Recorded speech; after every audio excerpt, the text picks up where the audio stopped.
Hello, my name is Cody Mendenhall. I'm 13 years old. I'm happy to be here. My favorite colors are pink and purple. Can you tell? I'm in 7th grade at Redlands Middle School. This is my talker. To help me talk, please be patient when I'm typing. Sometimes it takes a moment to find my words. Now I like to bring my mom Jen out.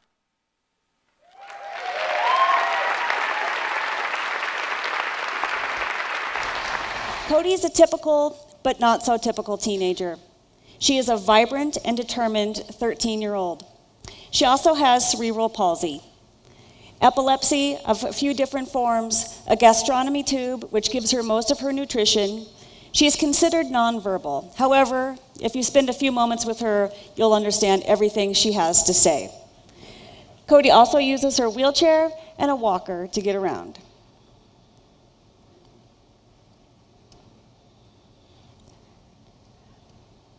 I love all types of tech. I have a YouTube channel. It is Cody's Life, if you want to subscribe. I love to text my friends and chat on Marco Polo.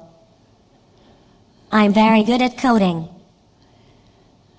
I was Student of the Month for computers.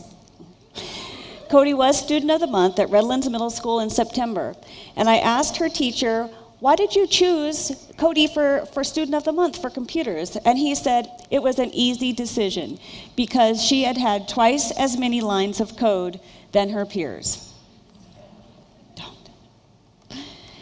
As you can see from this picture, Cody was definitely a full-term baby.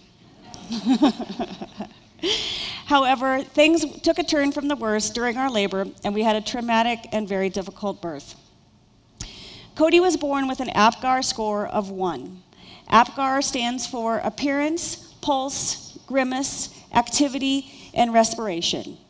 Babies born with an APGAR score between 1 and 3 need respiration or resuscitation. Cody did need to be resuscitated. She was intubated twice, both times incorrectly. This resulted in a diagnosis of hypoxic ischemic encephalopathy, which basically means lack of oxygen to the brain. The doctors explained to us that your brain starts to shut down the non-essential functions for life. This means Cody didn't have a suck-swallow reflex at birth, this having the her gastrostomy tube put in. They also said she had lightning in the brain, which we later found out was severe epilepsy. In her first hour of birth, Cody was loaded with Ativan and phenobarbital to help try to slow down her seizures. Cody would spend the next 41 days in the NICU, Neonatal Intensive Care Unit in Anchorage, Alaska. We were thrown into the world of disability and technology when Cody was only a few days old. When Cody was about a year old, the doctors were still worried about her failure to thrive and her ability to eat. So she had what's called a Nissen fundoplication. This meant that food could go in her body, but not come back out. At that time, our team began to grow even bigger. We had neurologists, gastroenterologists, speech, physical, occupational therapists, early intervention specialists, and even more to come. You may notice one thing about Cody, even in this situation, is she usually has a smile on her face.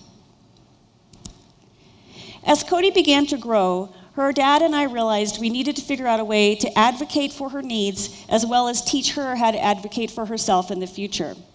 When Cody was 9 months old, her and I traveled to Juneau to testify in front of the Alaska State Legislature on the importance of Medicaid for all of those that have disabilities.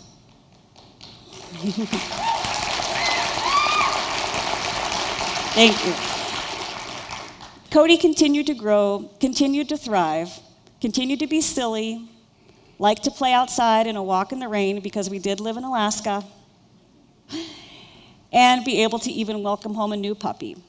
Cody uses a lot of assistive technology, as you can see some of it here. So what is assistive technology? It's a tool that improves the quality of life for a person that's using it. My favorite tech item is my virtual reality headset. It makes me feel like I'm in the game. This may be the highest piece of technology that she does have, and it is a lot of fun. However, it hasn't always been high tech all of the time. I've had to figure out how to stay one step ahead of her in order to teach myself so that I can help her with her learning.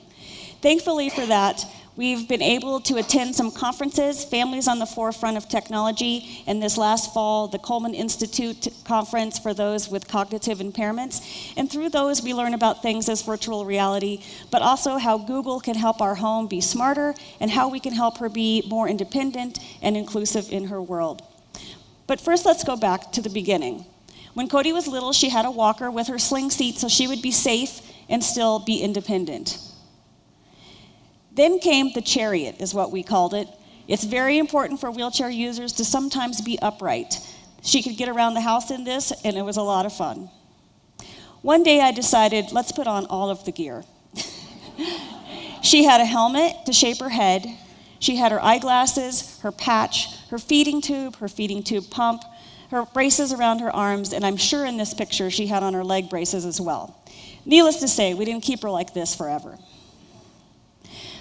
We also realized we needed to work on her vocabulary and her form of communication. When she was first learning to communicate, we used something simple like this, just pictures she could point to or we could put them into a binder. Then we switched to something called a Cheap Talk 8. This was fun because we were able to actually record voices so she could push a button and be able to hear what the word was and start creating a bigger vocabulary. At about 4 years old, we realized we needed to actually expand that vocabulary even more. So we flew to Denver and met with the Assistive Technology Partners, which is part of the CU in Denver. And they had these technology devices that were just for communication, which was a lot of fun. And they did actually start to improve her ability to communicate. But she didn't always like to comply because she had me to help her communicate and to interpret for her. In 2010, we moved to Colorado, and about a year later, we found what was a life-saving bit of technology, the iPod, with an app called Proloquo to go. This enabled her to form sentences and is something that she still uses today. Cody uses her iPad at school. She uses different types of apps, Pictello to able to do presentations. She can use the Proloquo to text, and she also uses a lot of social media as well, Facebook, Instagram, texting, all with parental controls, of course. But one fun thing she did with her talker not too long ago, we call it the talker, is that she decided she was going to order a pizza from Domino's. So she used her talker to talk to Google Mini to call Domino's, which it did. The guy on the phone was confused at first, but then I got online and explained what was going on, and he was awesome. And Cody got her pizza and Pepsi. Cody's iPad also allows her to turn on the television, turn on some lights in our house, and we're figuring out ways that we can help create a smarter home for her as well. Technology gives Cody the freedom to move. As you watch this video, I'm not sure if this was a parenting fail or it was just a sign of what was going to come ahead. Running as fast as she can towards a boulder with no helmet. Okay. I was Ashton's flower girl. I camp on the mesa with my family. I have a new trike. So cool. This is Jet. He's a huge horse I love to ride. I go rock climbing. And stood up on a paddleboard. I've even been on a zip line at Roundup River Ranch Camp. Wait. Playing soccer with my friends is so fun. It's okay. We've always, as a family, made it a priority to keep Cody as active and involved in her community as possible. Whatever it was that she wanted to be interested in, we tried to make it happen for her. But we haven't done it alone. There's a lot of nonprofit organizations such as Colorado Discoverability and Grand Valley Equine Assisted Learning Center here in Grand Junction that help us get her and others out into the environment to experience that. But another critical part has been the schools. Her paras, her principals, the lunch ladies, the custodians, people that have been with her every day have helped her move along. Cody also played Challenger baseball, which some of you might be familiar with. Okay. Playing soccer with my friends is so fun. I went fast in the Special Olympics. And just went ice skating for the first time. I love to swim in my pool. Skiing is one of my favorite things. Mom and me ride our tandem trike, even to the bank. We also enjoy a good adventure. Just ask Grandma. She's the one that usually comes with us. Plus, it's also fun to see people's reactions to a little girl in a pink wheelchair that have never seen something like that before. According to our friend Brett from Brett Approved, who runs a travel blog for people with disabilities, says that Americans spend $13.6 billion on disability travel and entertainment each year. So this is definitely a huge part of our economics. My grandma, Mom, and I went to Washington, D.C.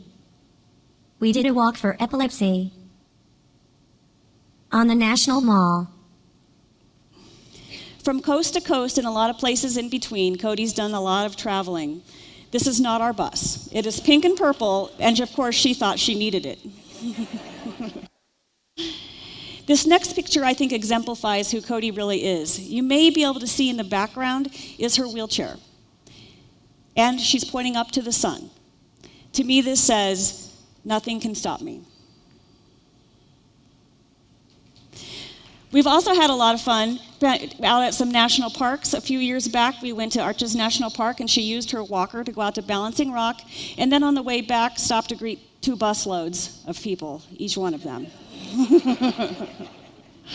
And sometimes we have to travel when it's not so fun. We do go over to the Children's Hospital in Denver, and sometimes things don't always go as planned. A few years ago, we were snowed in Denver. Even the airport was closed, and we realized our hotel wasn't as accessible as we thought it was going to be.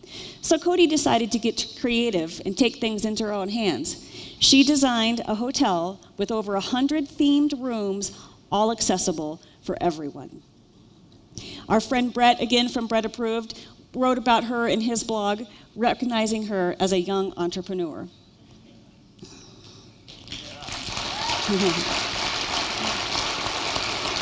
My friend Cody has a secret studio at Children's Hospital.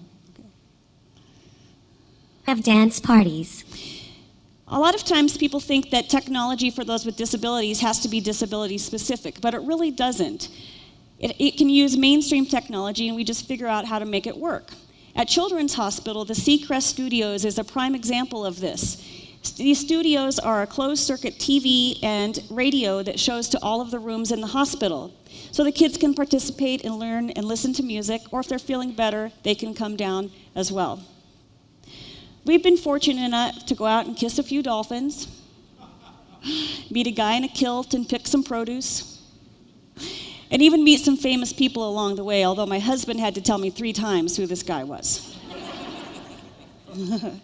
Technology also gives Cody the freedom to play. I like to play the piano with Morgan. I have so much fun hanging out with my friends and my family. You may have noticed that I've had a few pictures of these 3 girls in some of the slides. Let me tell you, they are a powerhouse of orneriness. The 3 of them have been friends since they were about 6 years old. They all have some form of a diagnosis that they use a wheelchair and they're talkers, but don't let that fool you. They're all incredibly smart. They've all found their pathways and their journeys to get to where their talents take them. And of course, those amazing smiles don't hurt. Our life is full of lots of friends and families to help us smile along the way. Technology also gives Cody the freedom to learn and to succeed. For us, our vision is to help her become independent, and part of this is doing chores and starting to work on a work ethic.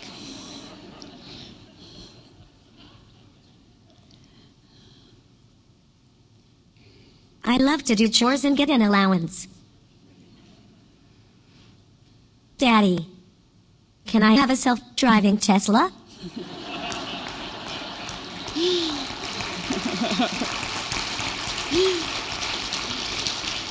This might be a technology we're going to wait a while on. But something just here in our own community we discovered that really does help. This is Taco Bell. Taco Bell has amazing order tablets. So I can order my cheese quesadilla. All by herself. I was in tears. So time continues to whirl on and we move forward. Trying to figure out how we can most help her advocate for herself to be able to move forward and achieve her goals. I would like to be the first newscaster to use a communication device on the Western Slope.